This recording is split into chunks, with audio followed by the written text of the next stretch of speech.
Now, let's talk about heart failure. Hi, this is Franz. I welcome you back to my channel. So, in heart failure, what really is happening? We can hear two words being combined. We are having the heart and also we are having failure. Heart is an organ in the body and its main job is to pump blood to all parts of the body. All right. So, it is in this blood that the oxygen, the RBCs, and also our nutrients in so that it can help in the nourishment of the cells. It can help nourish the cells for its daily activities. Then also we are moving on to failure. When we say failure, what really is failure? Failure simply means not being able to achieve what you wanted. So let's take a lie. You wanted A in an exam or in a specific course, but this time around you weren't able to get the A. You get maybe C or D. Yes, that is what is happening. So linking it over here, the heart failure simply means the heart wasn't able to pump adequate amount of blood. So the underlying word is adequate. Yes, adequate amount of blood throughout all parts of the body in a minute. All right, so let's take a light. Within a minute, the heart pumps 5 liters to all parts of the body. But this time around, the heart was able to pump 2 liters, meaning there has been a deficit of 3 liters. So there is what is the deficit. There is the deficit, and there is what is happening over here. And since this is happening, there is going to be build up of fluid in the extremities because the blood won't be able to move freely because the one which is helping it to move is having a problem.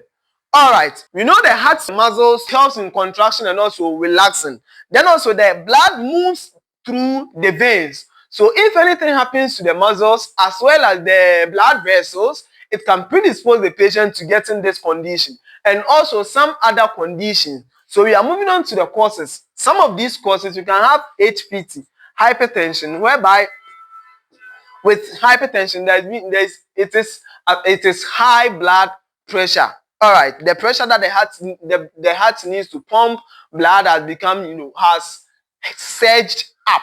All right, then also we can also have MI, myocardial infarction, and also angina. Those are all coronary artery disease affecting the heart muscles and also the heart vessels. All right, then we can also have obesity, a patient having obesity. We can also have DM. We can also have Buerger's disease. Buerger's disease, a situation whereby the extremities, the blood vessels at the extremities, they have become narrowed. Yes, they have become narrowed.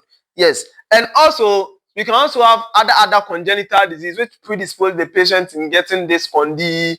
We have the mitral prolapse, the mitral regurgitation, and the likes. Yeah, the stenosis and all those things. All right. So now that you've seen some of these causes, now let's move on to some of the signs and symptoms that the patient will present. By the help of the septum, by the help of the heart septum, the heart has been demarcated into two. We are having the left part, then also the right part. All right. So with the left part contains oxygenated blood, so it is nearer to the lungs. The right part contains deoxygenated blood, so it's body.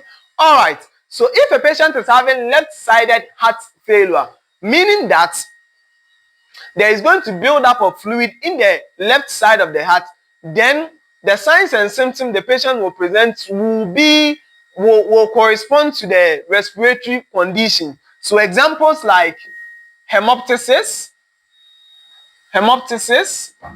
crackles.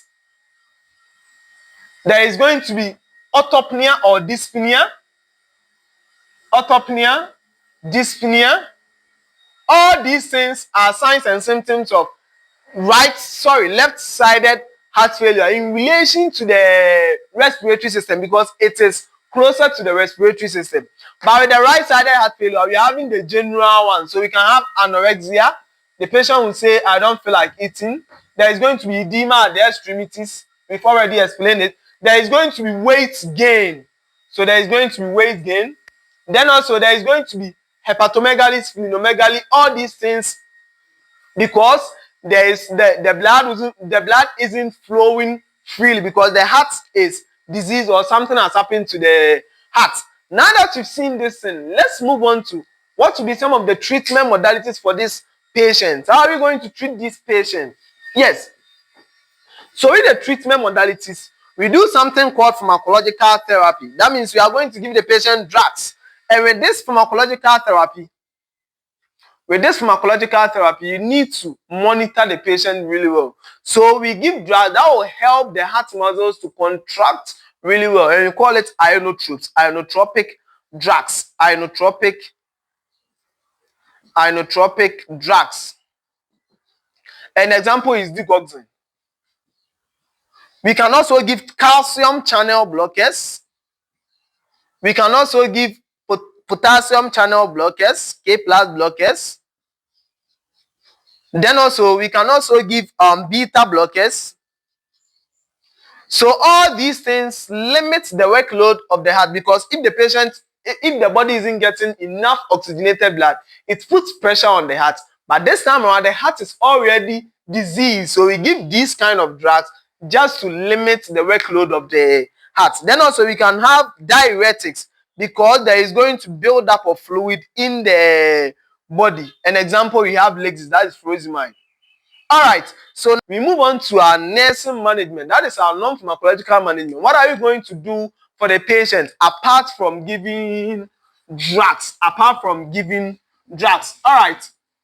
So the first thing that we are going to do is that we need to educate the patient on the condition as well as the drugs. So after educating the patient that this is what is happening, so you need to do this, you need to do that, you need to prevent yourself from all these things. Then after you are done with the education, you can also monitor the vitals. Yes, we monitor vitals, because a patient having digoxin, a patient who is taking digoxin, we don't give digoxin when the patient heart rate is less than 60.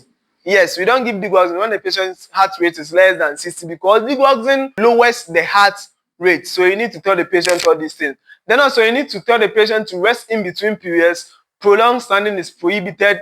Not to engage in vigorous exercises. All this you need to educate the patient on. You need to tell the patient that if the patient is getting out of bed, the patient will get out of bed slowly. The legs should dangle at the bedside. Yes. And also if the patient is having any condition, maybe the heart HPT, which brought the condition, you also need to educate the patient on that condition. Yes, like maybe taking food that is free of salt, DASH diet. Yes. All this you need to tell the patient. Also, you can tell the patient to do mild exercise, like the Kegel exercise. All right. So you can tell the patient to do all these things in your non-pharmacological management. The patient will be taking diuretics. You tell the patient to take in some of the supplements. Yes, potassium supplements. You can also tell the patient to take in calcium supplement, because diuretics do away with all these things. Yes. Encourage hydration in the patient. You need to do all these things in your non-pharmacological management, which will help the patient. So basically, that is what is happening in heart failure. A situation whereby the heart wasn't able to pump adequate blood throughout all parts of the body. Signs and symptoms and its treatment modalities. See you.